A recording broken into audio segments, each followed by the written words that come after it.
Hello, thank you for joining me today. I'm Amanda, founder of Inspiring Inkin, or welcome to my craft room. In today's video we're going to be making this card. It's a flat shaker card, so hopefully you'll be able to hear and see the shaky bit of the shaker card. I've been working for a while to try and fathom out how to do a shaker card but that's actually good and easy and flat so that you can post it. So here is the design. It's really quick and simple to do. I'm using some fabulous paper, but I'm going to get the camera turned around and let's get crafting. So before we get on to making the card, I just want to show you this patterned paper. It's called Broadway Bound and it's stunning. It comes in a pack, 2 sheets of each design of 12 by 12 inches. This is just basically what I've got left from the projects that I've been making recently. So on one side you've got these lovely foiled designs, so the candles and the numbers. Now these are fabulous for cutting out. If ever you want a number for a birthday card or an anniversary card, this is fantastic. And you've got spots. And then the other side have some really cool patterns. So you've got some stripes and some circles. This is a really cool design. And then you've got these 3, which are perfect for cutting out. So you've got party hats, you've got all different kinds of cakes and balloons. So a fabulous pack of paper. And just so you know, the colours, obviously you've got gold on the reverse, you've got basic black, you've got lovely lipstick and lemon lime twist, and I think this is grey granite. So I'm going to move that to one side and get started with the card. So there's no stamping on this card at all. So I've got a card blank, which is lovely lipstick. I have got a matte layer for the inside, which is 5.5 by 3 3/4. I have already gone ahead and die cut this happy birthday.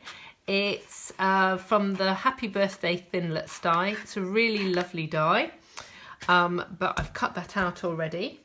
I have already cut out a cake to go on the card, but I have realised I need another cake because I need it to go on the inside. So let's just quickly chop this out. And like I said, it really is a really easy paper to cut out because the lines are fairly straight. So there you go, look, that's all done. That just took a few seconds. Okay, so I've got those pieces. What else do we need? Vellum. So this piece of vellum, it's vellum cardstock, which it's quite a thick vellum. It's not porous, so if you stamp on it, either use Stays On or stamp and heat emboss, and I'll show you a card with that on it in a little while. But it's really lovely as a layer, and it is the way that means that we can actually make this flat shaker card. So we've got that I can't remember whether I've just said the size of it. It's 5.25 by 7. And then you need some kind of embellishment to go inside. I'm going to be using sequins. I think I'm actually going to be using these more pastel-y coloured sequins for this project. And that, I think, is everything. Yep, I think so. So let's move this out of the way. We're going to work on the vellum because this is the key component to the card. Let's put that trimmer down. You're going to be using the scoring blade, and you're going to score at 3/4 of an inch on all 4 sides. Now go gently. There is no need to press this down. Hopefully you'll be able to see that score line there. No need to press that down, press the score very hard. But also you can actually tear it. So if you're too heavy-handed, you'll go straight through. So you don't want to do that. And then that's the last one. Okay.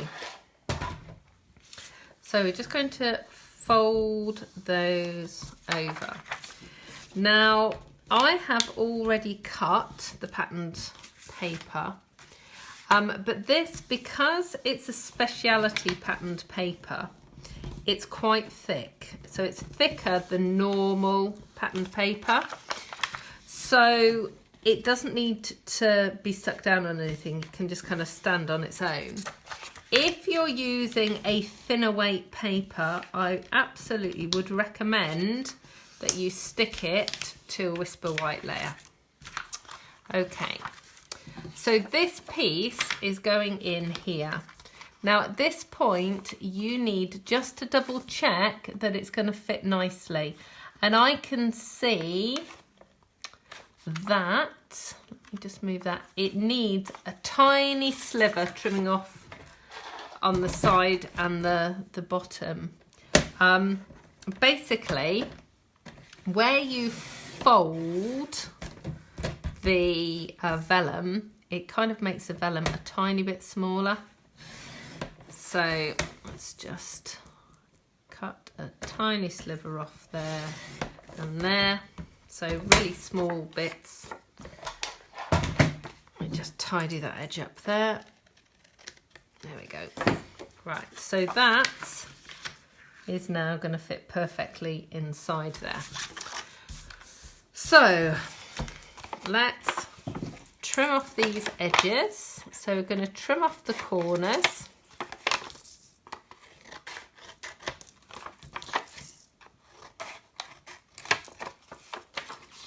Like so.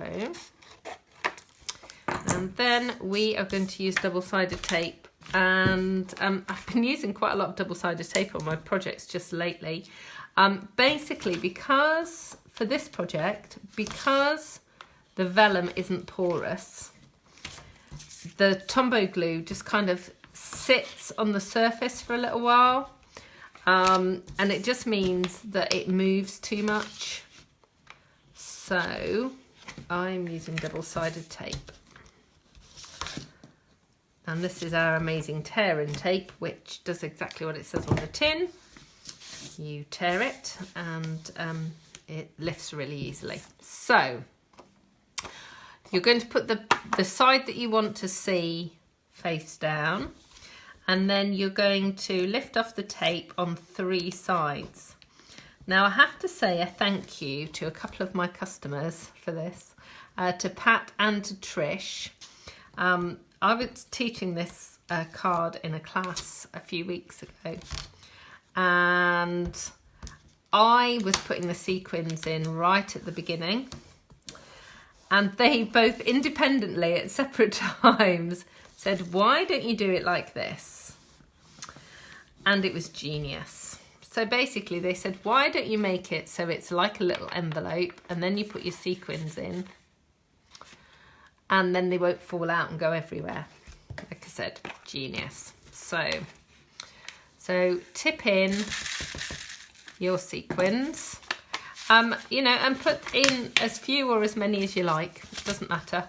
Obviously, the more you put in, the fatter it will be, and kind of the whole point is really that this is a shaker card that's kind of flat.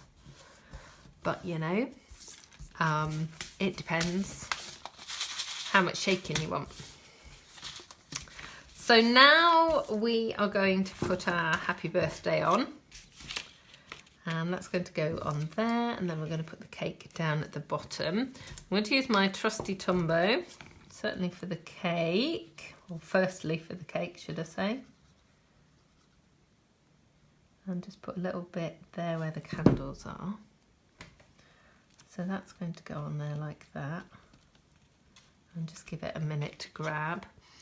And then what I'm going to do with the happy birthday is I'm going to put a little bit of Tombow on my hand and spread it about.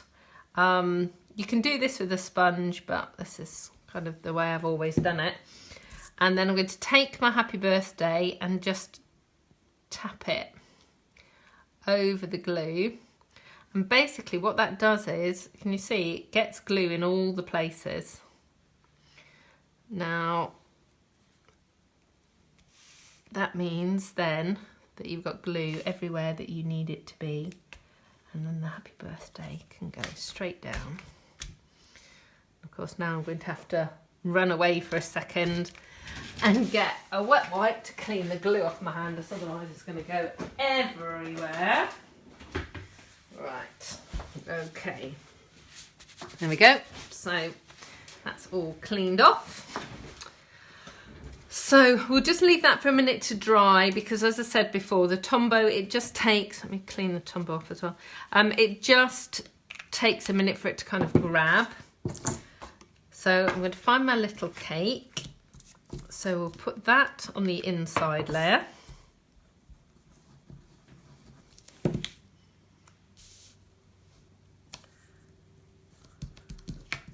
And then we'll stick that on.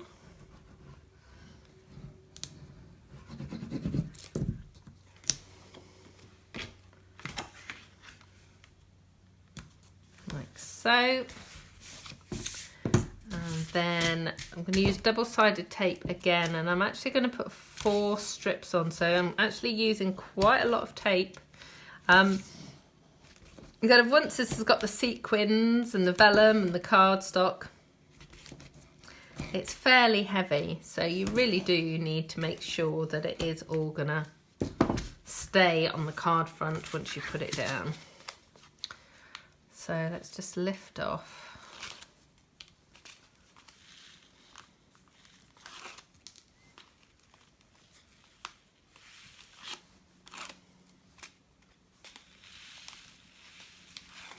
There we go. Pin that down. And that is going to stick there on the front. Let's move everything out of the way. And there you go. There is a happy birthday shaker card. So just so you can see it in kind of different variations, I've made these 2. So these are the other colours that are in the paper. So you've got the balloons there, and that's actually another cake one.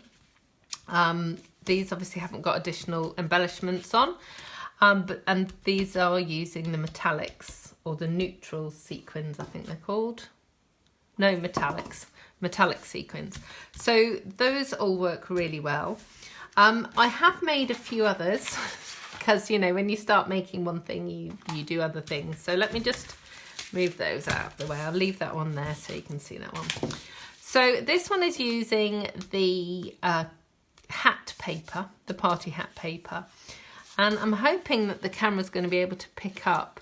This is actually heat embossed. And what I've done is I've inked up the stamp in lovely lipstick ink and then covered it in clear embossing powder. So that works really well. So if you haven't got a big sort of happy birthday die, you can stamp on the vellum. Just go really carefully. Try not to jiggle the stamp, as otherwise you'll smudge it. And you must use heat embossing. So I would put clear embossing over coloured ink, as otherwise it's just going to smudge off. Or you can use Stays On. Stays On will work on the vellum. And obviously I've just cut out a party hat there. This one I have used, it's the fish set. On the screen in a minute I'll just pop it up. So it's a set of dies that go with a fisherman stamp set. And I've actually, you can really hear this rattling, I've actually used some different embellishments there. So these are the Tranquil Textures sprinkles, and they're beads and like little bits of glass and stuff, and they're really pretty. So that's another one. And then this one is using the Classic Garage. So this is the Classic Garage patterned paper, which has got steering wheels. And I've used the sequins, but then I've put in the little key and the spanner. And so these are elements, metal elements, that go with that kit. And these are lovely. They are so cute. So you could do that as well. So I hope you have enjoyed this project today, making a flat shaker card. As I said before, all of the items that you've seen today are available in my online store. So I will put links below on my blog and on YouTube so that you can go shopping. Do subscribe to my blog and to my YouTube channel. That way you'll be the first to know when I have some new creative inspiration to share with you. And do leave me a comment. I love to read your comments. I answer each and every one. So you please do that. And if you've got some suggestions of things that you'd like to see me create for you, then I'd love to hear that too. So thank you so much for joining me today. I'll see you again soon. Goodbye.